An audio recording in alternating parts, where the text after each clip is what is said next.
যদি কিবা তথ্য আছে একেবাৰে সাংবাদিকক মাতি আনি দি দিব লাগে কিন্তু ইমান মানুহক এনেকুৱা কৰি ৰখাটোতো ঠিক কথা নহয় পুলিচে খুদুতে কয় মই শুনিছো মোক কৈছে কোনে কৈছে মুখেদি নামাতে গতিকে এই ধৰণেতো যোনে তোনে তেতিয়াতো অসমত পৰীক্ষাই পাতিব নোৱাৰিব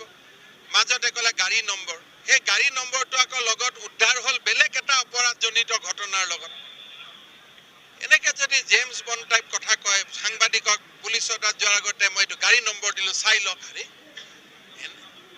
ফোন নম্বৰত এতিয়া কি পাব ফোন নম্বৰটো পুলিচে একো নাপালে গৈ পেলাই গতিকে এনেকে যদি মানুহক বিপথে পৰিচালিত কৰে ল'ৰা ছোৱালী পৰীক্ষা নিদিয়া হ'ব ভয় খাব এইটোত কি তদন্ত কৰিব হাজাৰবাৰ তদন্ত কৰা হৈছে বাৰে বাৰে সোধা হৈছে কয় একো নাজানো খালি মই শুনিছোঁ এজন যদি শিক্ষকে কোচিং চেণ্টাৰ অপেনলি চলাই থাকে সেই মানুহজনক আপুনি কিমান কথা তাতে কালি গাঁৱৰ মানুহে কৈ আছে দুটা দুটা মোবাইল লৈ যায় ইটো কৰে সিটো কৰে গতিকে গাঁৱৰ মানুহৰ কথাটো আপোনালোকে নিজে শুনিছে